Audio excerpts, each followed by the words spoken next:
함께 보았습니다. 에스겔 선지자는 구약시대 이스라엘이 남왕국과 북왕국으로 나뉘어진 다음에 먼저 북왕국이 멸망하고 그리고 이어서 남왕국이 멸망합니다.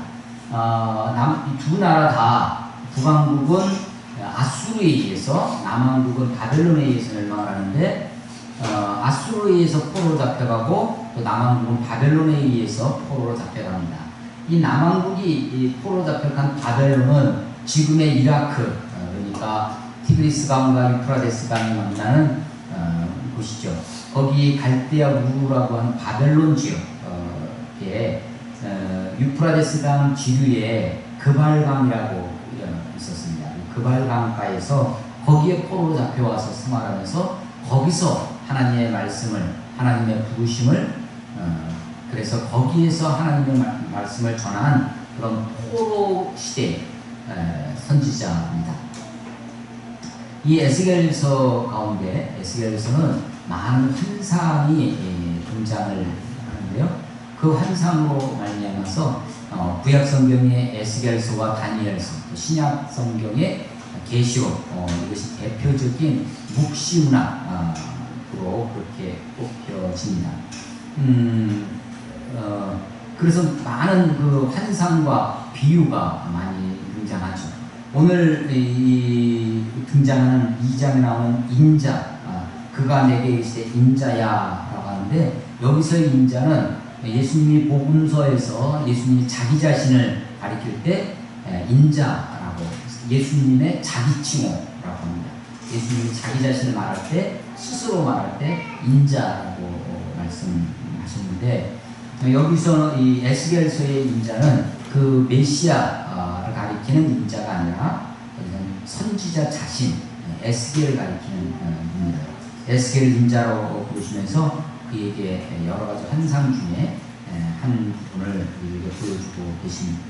2장 1절에 보면 인자야 네 발로 일어서라. 선지자로 하여금 사실은 포로로 잡혀왔습니다. 나라가 망했고요.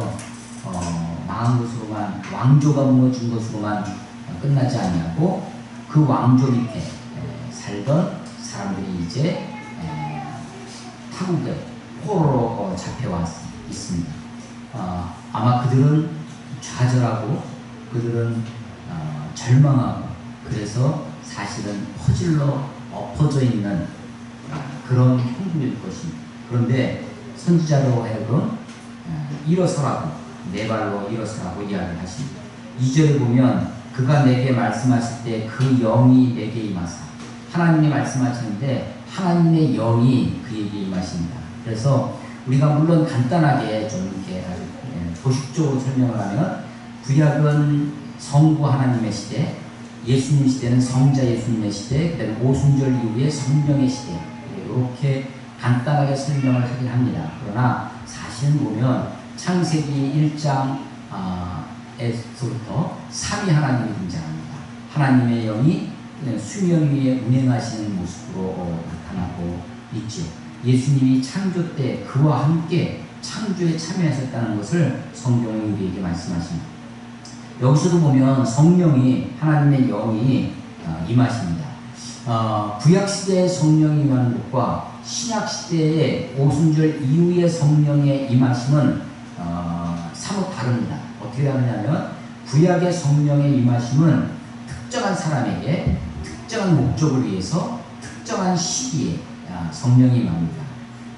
그런데 신약의 성령님은 보편적으로 임하십니다. 어떻게 보편적이냐면 누구든지 예수 그리스도를 예수님을 그리스도 메시아로 구세주로 나의 주님으로 고백하고 예수님을 영접한 사람은 예수님을 모셔드리면 주의 예수님의 영이신 하나님 그리스도의 영이신 성령님께서 그의 안에 거하십니다. 그러니까 누구든지 예수를 믿기만 하면 성령이 임하십니다. 예수님을 그리스도와 주님으로 믿기만 하면 성령이 임합니다. 그래서 보편적인 것입니다. 남자나 여자나 구별 없이 학벌, 학식, 재산, 부귀, 귀천, 인종, 국가 아무 상관없이 누구든지 예수님을 믿기만 하면 그의 영이 임하십니다. 그러나 구약시대는 그렇게 보편적이지 않았습니다. 특정한 사람에게 특정한 일을 위해서 특정한 시기에, 그래서 그 일이 끝나면 주의 영이 떠나기도 하시고 그러셨죠. 하나님의 영이 그에게 임하십니다. 2절에 보면 그가 내게 말씀하실 때 그 영이 내게 임하사 나를 일으켜, 아까 내가 일어서라, 내 발로 일어서라 했는데 나를 일으켜 내 발로 세우시기로. 예, 하나님의 일으키심의 방법입니다. 하나님이 우리로 일어나게 하기를 원하십니다. 주저앉아 있고 엎어져 있는 신앙에서 일어나서 독립적인 신앙, 자립적인 신앙을 갖기를 원하십니다. 내 발로. 그런데 하나님 우리를 일으켜 세우시죠. 오늘 여기 있는 것처럼 일으켜 세우십니다. 그런데 결국 누가 서야 되냐면 내가 서야 합니다. 내 발로 서야 합니다. 하나님이 우리를 일으켜 세우시지만 하나님이 우리를 다 붙들고 가시는 건 아닙니다. 하나님이 우리 아무것도 안 하는데 그냥 하나님 우리를 해주시는 것이 아닙니다. 내 발로, 내 힘으로, 내 의지로 일어서야 하는 것이죠. 내게 임하사 나를 일으켜 내 발로 세우시기로. 예, 그렇습니다. 하나님의 일으키시는 방법입니다. 하나님은 우리에게 힘을 주세요. 그러나 내 힘으로 일어서야 됩니다. 하나님 나를 붙드십니다. 그러나 내 발로 일어서야 한다고 하는 것이죠. 이것이 하나님의 우리들을 세우시는 방법입니다. 홀로 독자, 독자 있지 않습니까? 이 독자가 들어가는 것 중에 아주 좋은 것 중에 하나는 독창적이다 라고 할 때 아주 좋은 거죠. 또 홀로 선다는데 독립, 이런 것이 있습니다. 그런데 이것이 좀 지나치면 독주합니다. 혹은 독재합니다. 하나님이 우리들을 우리 발로 일어서기를 원하십니다. 자립하기를 원하시죠. 그런데 하나님이 내 발로 일어서지만 우리가 독주하거나 독재하기를 원하시는 것이 아닙니다. 하나님이 우리를 붙들어 주실 때 우리가 독립적으로 일어서기를 원하시고 우리가 독창적으로 우리 힘으로 하나님이 성령이 임하시면 저는 그렇게 믿습니다. 하나님이 성령이 임하시면 우리 안에 정말 창의적인 생각도 나온다고 저는 생각됩니다. 그래서 이 하나님이 나를 이렇게 세우시는 방법을 우리가 생각하게 됩니다. 3절에 보면 내게 이르시되 인자야 내가 너를 이스라엘 자손 곧 패역한 백성 나를 배반한 자에게 보내노라. 예. 하나님 우리를 일으켜 세우시는 목적이 뭐냐? 내 발로 서라 하시는 목적이 뭐냐면 우리들로 하여금 보내기를 원하시기 때문입니다. 우리들을 보내기를 하나님이 우리들을 자기 품 안에만 있어서 수고하고 무거운 짐자 다 내게로 오라. 그래서 내 안에만 있어라. 그냥 아무것도 하지 말고 그냥 쉬기만 해라. 그래서 우리를 부르시는 것이 아닙니다. 물론 우리에게 쉼이 필요합니다. 안식이 필요하죠. 그런데 주님은 와서 쉬고 안식해서 그 다음에 하는 것이 뭐냐면 너희는 내게 와서 배우라. 나는 마음이 온유하고 겸손하니 내 멍에를 메고 그래서 배우고 그 다음에 하는 게 뭐냐면 그러므로 너희는 가서 파송이죠. 사실은 예수님의 궁극적인 목적이 하나님이 우리를 부르시는 목적이 우리가 쉼을 얻고 우리가 일어서서 우리로 하여금 보내기를 우리가 가기를 원하시기 때문입니다. 어디로 가냐면 이스라엘 자손. 예. 그런데 패역한 백성입니다. 그런데 나를 배반한 자들입니다. 주님이 우리들을 어쩌면 이런 험악한 곳으로 어쩌면 이렇게 그 밑에 보시면 4절에 이 자손은 얼굴이 뻔뻔하고 마음이 굳은 자니라. 내가 너를 그들에게 보내느니. 예. 하나님 우리들을 그런 자들 그런 곳으로 보내기를 원해서 그러기 위해서 우리가 굳건하게 서야 할 필요가 있습니다. 내 발로 서라고 말씀하십니다. 가서 해야 될 일이 있는데 4절에 보면 너는 그들에게 이르기를 주 여호와의 말씀이 이러하시다 하라. 예, 우리가 할 것이 있습니다. 하나님의 말씀, 하나님이 이렇게 말씀하셨다. 주 여호와가 이렇게 말씀하시니라 라고 그 얘기를 하는 것입니다. 우리를 그렇게 보내시는데 우리가 하나님의 말씀을 전할 때의 자세를 5절부터 설명하십니다. 5절에 보시면 그들은 패역한 족속이라 그들이 듣든지 안 듣든지. 예, 그렇습니다. 듣든지 안 듣든지가 반복이 되는데요. 7절에도 보면 그들은 심히 패역한 자라 그들이 듣든지 아니 듣든지 너는 내 말을 구할지니. 예, 그렇습니다. 우리 하나님의 말씀을 전할 때 그들이 듣든지 아니 듣든지 하나님의 말씀을 전하는 겁니다. 물론 들으면 그 사람도 살고, 만약에 듣지 않으면 그 사람이 죽는 거죠. 그렇지만 전하지 않는다면 전하지 않는 책임을 하나님이 우리들에게 물으시겠다라고 말씀하십니다. 듣든지 아니 듣든지 전할 사명이 우리들에게 있습니다. 목적은 뭐냐면 그들이 비록 듣든지 아니 듣든지 전해야 할 이유는 그들 가운데 선지자 있음을 알지니라. 예. 아무도 전하지 않으면 선지자가 있는지 무엇이 진리인지 무엇이 복음인지 알 수 없다라고 하는 것이죠. 그들 가운데 선지자 있음을 알게 하시려고 주님은 우리에게 전하게 하십니다. 자, 듣든지 아니 듣든지 전해야 됩니다. 또 하나 6절에 보면 인자야 너는 비록 가시와 찔레와 함께 있으며 전갈 가운데 거주할지라도 네가 처한 상황이 어떠하든지 상관없이 전갈이든지 가시든지 찔레든지 네가 함께하고 있는 것이 거주하는 곳이 네가 지금 살아가고 있는 곳이 아무리 험악한 상황이라 할지라도 상황이 아무리 나쁘다 할지라도 우리가 전해야 된다는 것입니다. 인자야 너는 비록 가시와 찔레와 함께 있으며 전갈 가운데 거주할지라도 그렇습니다. 상황이 어떠하든지 그들을 두려워할 필요가 없습니다. 이 두려워하지 말라 무서워하지 말라 4번이 반복됩니다. 그들을 두려워하지 말고 그들의 말을 두려워하지 말지어다. 그들은 패역한 족속이라도 그 말을 두려워하지 말며 그 얼굴을 무서워하지 말지. 상황이 아무리 나쁘고 상황이 아무리 험악하고 네가 가시와 찔레와 전갈의 그런 처지를 할지라도 두려워하지 말고 무서워하지 말고 하나님의 말씀을 전하라고 하는 것입니다. 그래서 그들이 심히 패역한 그래서 얼굴이 뻔뻔하고 마음이 굳은 자라도 그래서 듣든지 아니든지 결과에 연연하지 말고 결과에 주눅 들지 말고 우리들로 하여금 하나님의 말씀을 전하라고 하는 것입니다. 자, 그래서 우리를 일으켜 세우셔서 내 발로 일어서라 내가 너희를 보내놓노라 라고 말씀하시고 주 여호와의 말씀이 이러하시다 라고 말씀을 전하라고 하는데 그 주 여호와의 말씀이 어떠한지 우리가 그것을 공부하고 그것을 우리가 배워야 할 필요가 있죠. 그 방법을 우리가 설명하는데 8절에 보시면 너 인자야 내가 내게 이르는 말을 듣고 그 패역한 족속같이 패역하지 말고 내 입을 벌리고 내가 내게 주는 것을 먹으라. 먹으라. 하나님이 우리에게 방법이 있습니다. 먼저 그것을 먹으라고 하십니다. 하나님의 말씀이 무엇인지 주 여호와의 말씀이 무엇인지 먹으라고 하는 것입니다. 9절에 보면 내가 보니 보라 한 손이 나를 향하여 펴지고 보라 그 안에 2마리 책이 있더라. 그가 그것을 내 앞에 펴시니 그 안팎에 글이 있는데 그 위에 애가와 애곡과 재앙의 말이 기록되었더라. 하나님은 우리로 하여금 먹으라고 하십니다. 무엇을 먹으라고 하냐면 2마리 책을 먹으라는 거예요. 근데 그 2마리 책이 안팎에 글씨가 있습니다.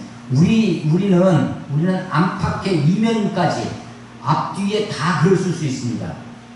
그런데 구약의 2마리 책은 이렇게 많은 2마리는 안팎에 쓰는 것이 아닙니다. 안에만 쓰고 바깥에는 쓰지 않습니다.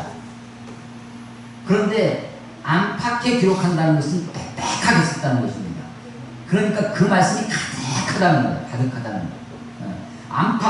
안팎으로 하나님의 말씀이 가득했는데 그 가득한 내용이 뭐냐면 그게 애가와 슬픈 노래라는 거죠. 애곡과 재앙의 말이 기록되었다 라고 하는 것입니다. 2마리 책에 빽빽하게 기록된 하나님의 말씀이 주 여호와의 말씀이 이러하니라. 그 말씀이 뭐냐? 2마리 책을 먹어라. 그 책을 먹는데 그 책에 앞뒤로 빽빽하게 기록되어 있는 것이 애가와 애곡과 재앙의 말이라는 것입니다. 다 저주의 말이죠. 다 슬픈 이야기입니다. 그것을 선지자 네가 먹으라는 것입니다. 근데 이것을 먹었더니 이 먹는 게 사실 쉽지가 않죠. 그러니까 사실은 이 하나님의 말씀을 3장 1절에 가면 이것이 이어집니다. 또 그가 내게 이르시되 인자야 너는 발견한 것을 먹으라. 너는 이 2마리를 먹고 가서 이스라엘 족속에게 말하라 하시려 내가 입을 벌리니 그가 그 2마리를 내게 먹이시며 내가 입을 벌렸더니 하나님이 그에게 그 2마리를 먹이십니다.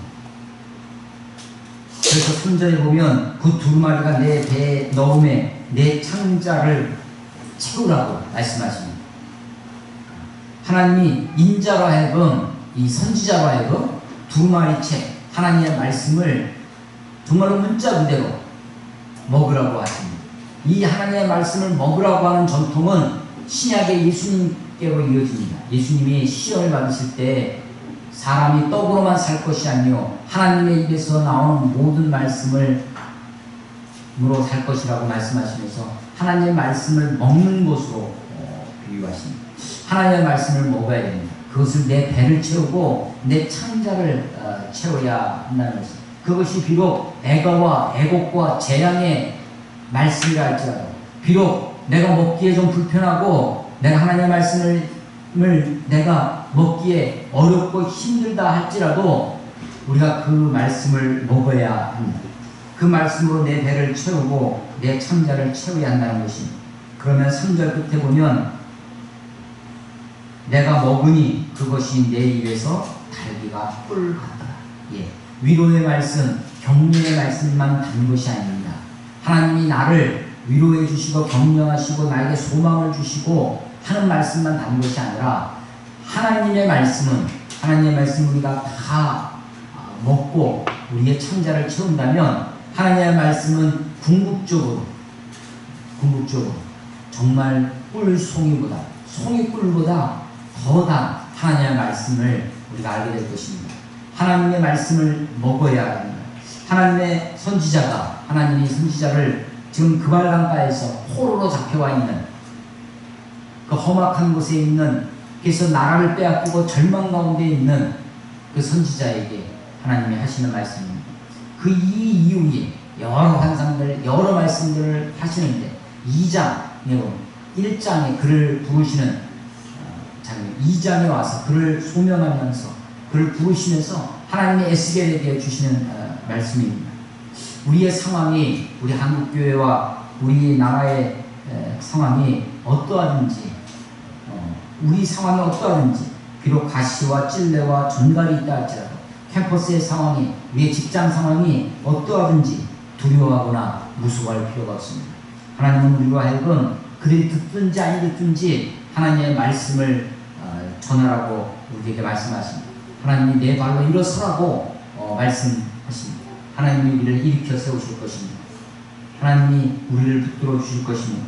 하나님이 두 마리의 책을 먹으라고 말씀하시는 것처럼 우리가 하나님의 말씀을 등한히 하고 그 말씀으로 내 배를 채우지 않기 때문에, 그 말씀이 내 안에서 소화되고 그 말씀이 내 속에서 에너지가 되지 않기 때문에 하나님의 말씀이 우리 속에서 역사하실 수 없다고 생각합니다.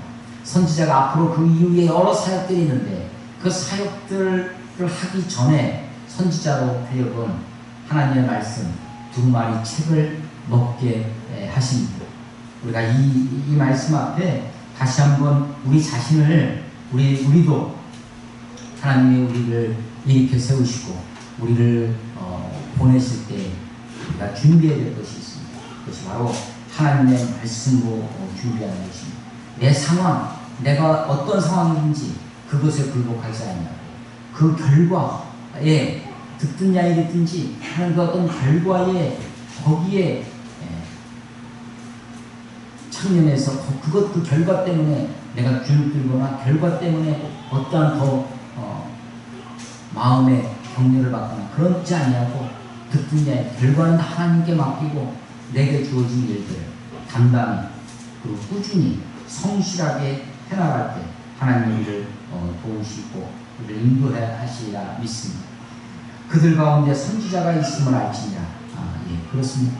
세상에 이 땅도 선지자가 무엇입니까? 하나님의 종이죠. 선지자가 무엇입니까? 하나님의 일꾼입니다. 하나님의 메신저입니다.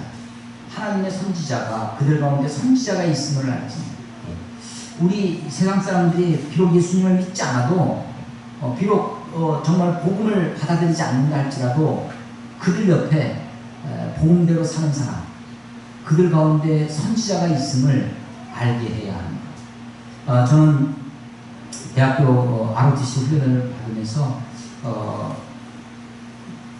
그때 그런 말씀을 저에게 주시는 것을 경험해 본 적이 있습니다. 옆에 있는 친구들이 정말 척박한 살아갑니다. 정말 하나님 없이 살아가죠. 예수 믿고 예수 믿는 것 때문에 불편하게 살아가는 것이 그들 눈에는 어리석게 보입니다.